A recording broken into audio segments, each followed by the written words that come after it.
Now, a day after his private burial, where he was laid to rest in his favorite church, Basilica of Santa Maria Maggiore, the tomb of Pope Francis will be open to visitors in Rome on Sunday.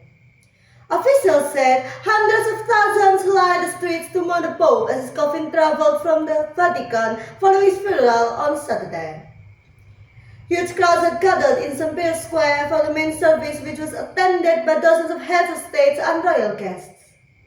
The Vatican has released new pictures of Pope Francis' tomb where he was buried yesterday, our religion editor Ali Makbul reports. St. Peter's, named after the apostle considered by Catholics to be the first pope. The basilica's curved colonnades representing the open arms of an embrace.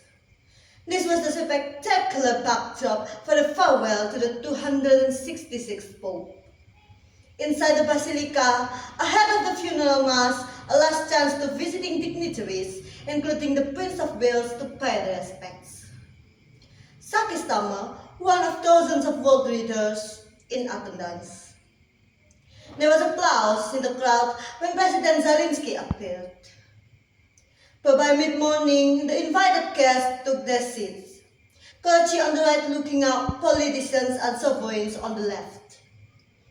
While the guests invited at Pope Francis' request included prison inmates, migrants, and torture victims. On the streets around St. Peter's Square, 250,000 others waited. And then, to start proceedings, the body of Pope Francis was brought through the basilica.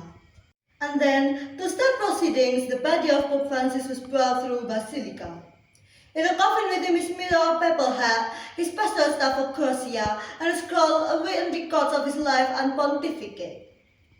There was gentle spontaneous applause through the huge crowds as the coffin emerged into the light.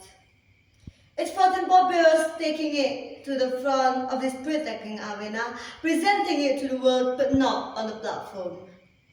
Pope Francis has asked that his coffin be placed on the ground. Although elements of the funeral have been simplified, following instructions left by the Pope Francis himself, the magnitude of the moment is still reflected in the ritual and tradition and spectacle of this stunning stage. It was 91-year-old Cardinal Giovanni Battista who presided over the Mass and delivered homily. Reflecting on the things Pope Francis cared about, his opposition to war, his passion for the environment and for the dignity of migrants, he mentioned some notable papal trips. It is significant that Pope Francis' first journey was to Lampedusa, he says, an island that symbolizes the tragedy of migration with thousands of people drowning at sea, as well as the celebration of a Mass at the border between Mexico and the United States. At talk of the causes, the crowd applauded, though there may have been discomfort for some politicians. At the end of the Mass, there was a final blessing for Pope Francis. But he wasn't going to be buried at St. Peter's like other popes, but would instead be taken in a converted Pope mobile to his favorite spot at a different basilica in the center of Rome. More than 150,000 people lined the streets to say goodbye, a note to the connection he had to the masses.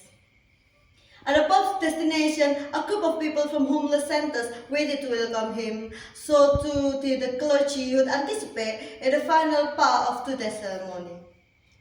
Away from the gaze of the public, the late Pope was laid to rest in a tomb inscribed with just one word, the late version of his chosen name, Franciscus.